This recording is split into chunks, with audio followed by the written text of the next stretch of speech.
no expresa el más mínimo deseo de escapar de su grave condición. Tampoco desea ni buscar agradar a Dios o hacer el más mínimo intento por convertirse. Entendemos por pecado mortal aquel pecado que tiene como objeto una materia grave y que, además, es cometido con pleno conocimiento y deliberado consentimiento. Según el santo, es un cuadro aterrador y preocupante. Le entristece mucho el destino de estas almas que mueren sin arrepentirse. A veces, prefería no exhortar por mucho tiempo a estas personas endurecidas, por temor a que endurecieran más sus corazones. En este mismo grupo de personas también incluye a quienes su religiosidad solo los lleva a recitar en algunos momentos unas cortas oraciones, pero ni siquiera cumplen con su deber pascual ni su confesión anual. También incluye a quienes con una mano le sirven al mundo y con la otra a Dios. Las califica de criaturas ciegas. Aman a Dios, o más bien, le gustaría amarlo, pero también le gustaría agradar al mundo. Luego, cansadas de querer dar su lealtad a ambos, terminan por dársela solo al mundo. Por eso, sus vidas son infelices. Por su mal testimonio, estas personas se avergüenzan de ser vistos por sus cercanos cuando tratan de cumplir con sus deberes religiosos, cuando se confiesan, cuando reciben la Sagrada Comunión, porque en su interior conocen su doble moral. No quieren ser vistas por aquellos con quienes viven participando de vicios y placeres.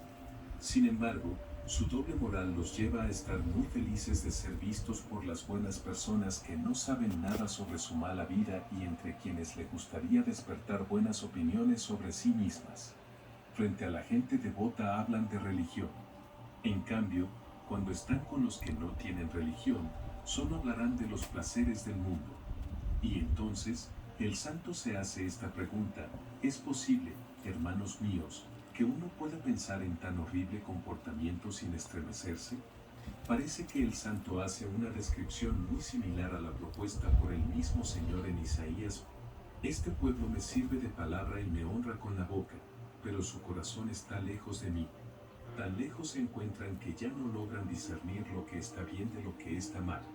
Sus pecados les han nublado el buen juicio. Esto también lo dice el Evangelio de Mateo. Los ojos son la lámpara del cuerpo, así que, si tus ojos son buenos, todo tu cuerpo tendrá luz, pero si tus ojos son malos, todo tu cuerpo estará en oscuridad. Y si la luz que hay en ti resulta ser oscuridad, qué negra será la oscuridad misma. Mateo 6, 22-23.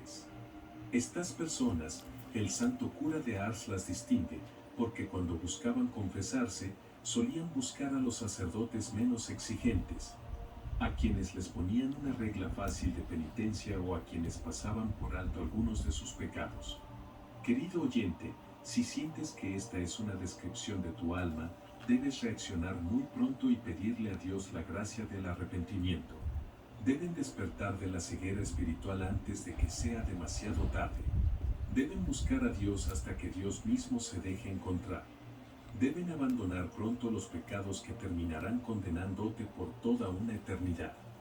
El segundo tipo de tibieza es el alma tibia en la cual la fe, la esperanza y la caridad que son su vida espiritual no se han extinguido del todo. Pero es una fe sin celo, una esperanza sin resolución, una caridad sin ardor. Es como esa sal que nuestro Señor dice que se vuelve insípida y pierde su utilidad. A diferencia de las primeras almas, aquellas que se encuentran en este estado todavía tienen una pequeña chispa por Dios, pero algo apagada. Ya no son tan sensibles estas almas por lo espiritual, oyen la palabra de Dios, sí, eso es verdad, pero a menudo simplemente les aburre. Una oración larga ya la toman como algo desesperante y tedioso. Su aburrimiento por el reino de los cielos es tan grande, que estas pobres almas desgraciadas están casi en agonía.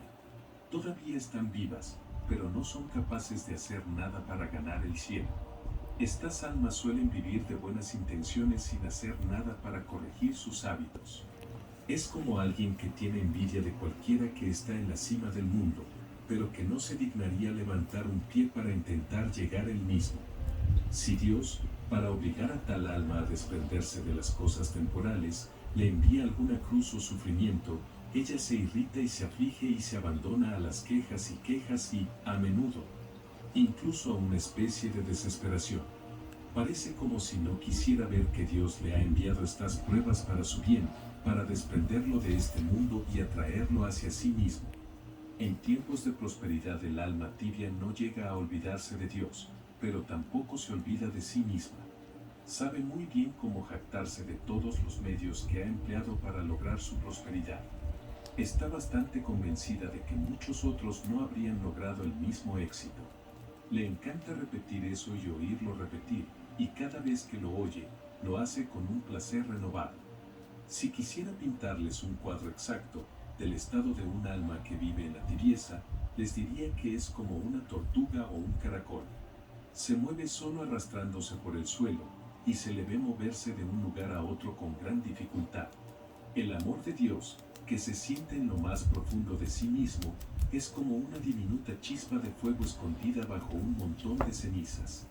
Ay, hermanos míos, esta pobre alma en su tibieza, le gustaría actuar, pero su voluntad se ha debilitado tanto que le falta la fuerza o el coraje para cumplir sus deseos espirituales.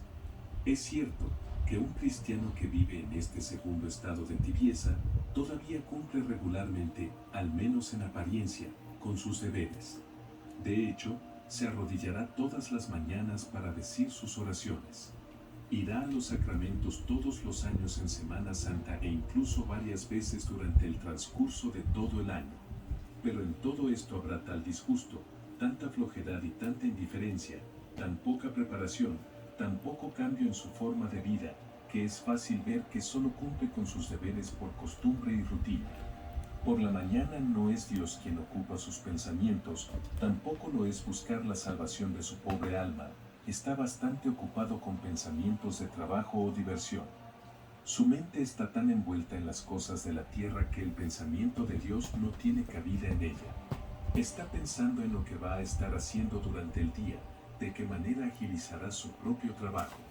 Para decir sus oraciones, se pone de rodillas, sin duda, pero no sabe qué quiere pedirle a Dios, ni qué necesita, ni siquiera ante quién se arrodilla. Su comportamiento descuidado lo muestra muy claramente. Les gustaría visitar a los enfermos, ciertamente, pero sería más conveniente que los enfermos vinieran a ellos. Tienen algo que dar en limosna, sabe que cierta persona tiene necesidad de ayuda, pero esperan a que Playing with ella my venga a Maxima. pedírselo en lugar de anticiparse a Right, ella, take care. lo que haría Bye. mucho más meritorio su acto de bondad. Incluso diremos,